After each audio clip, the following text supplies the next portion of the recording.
Coach Ken, first of all, congratulations and thank you for assisting Jessica in reaching her first gold medal, Parapan Games in Toronto. But taking Jessica from such a young age and seeing what you've achieved thus far, what's your method and strategy behind making sure the athletes reach their potential? I think it's first is understanding the athlete. The athlete has to want to do it, and once you have an athlete like Jessica who's willing to do all the things that you ask her to do, we have a really good relationship as a coach and athlete, and like we always joke with everybody that we're a team. We're symbiotic. On the days, you have to understand what they're doing, what their mindset is, when they don't want to be practicing, and sort of get around all that. And she's willing to do the hard work in it. So with us, it's been an easy journey. It's making those changes because she's willing to do anything I ask her to do. Now, last night you had a presentation how you actually coach.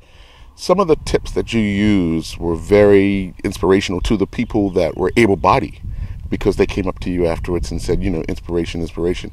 But can you share just some of the small ones what you use as a mind and body to get the person to do what they need to do?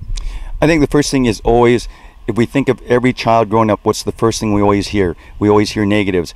When you're a toddler and you reach for something, your parents go, no. So from a very early age, everything is negative. No, I can't do. So I like to try to take my athletes and show them everything that we're going to do.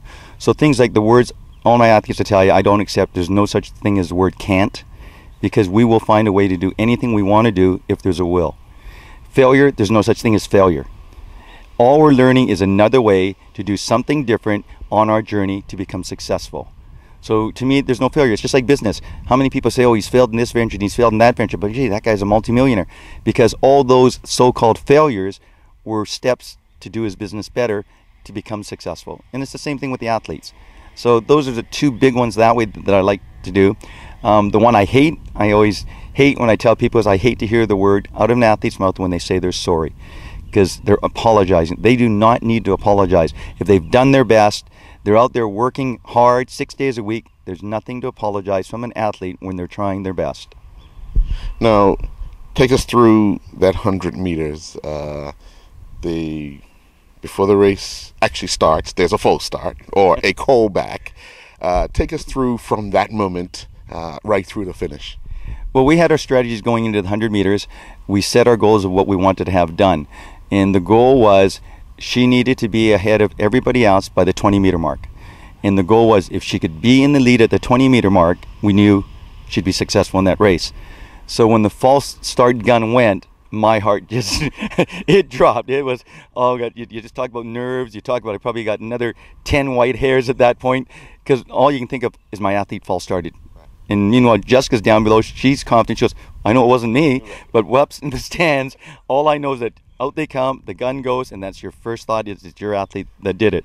So when they said no charge, meaning that it's not a false start, and everybody went back to line, it was, okay, now a big sigh of relief.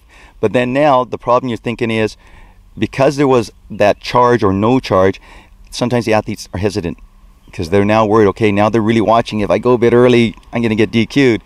And that didn't happen. She was confident. And one thing, if you looked at the video, the other athletes were looking around, things like that. Jessica stayed focused.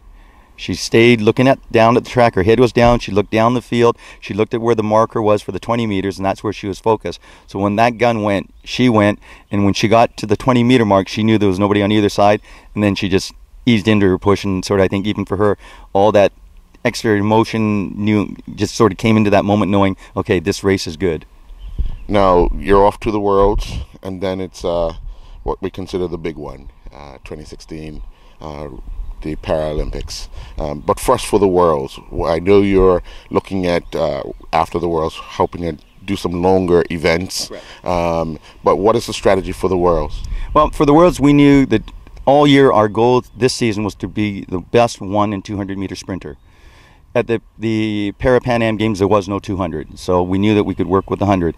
When we go to Worlds, there'll be the 100 and the 200, as well as the 4 and 800, but our specialty will be the 1 and the 200.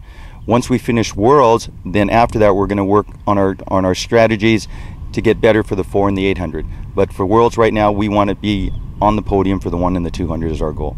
All right, well, good luck, and we'll talk to you after that, because we know next year is a big year, and hopefully we can get another medal at another major games, as well as the medal at the World Championships. But thank you very much for assisting our little Jessica here in Bermuda. Thank you for the people, and thank you for their support of Jessica. It's a great ride, but this is only just the beginning.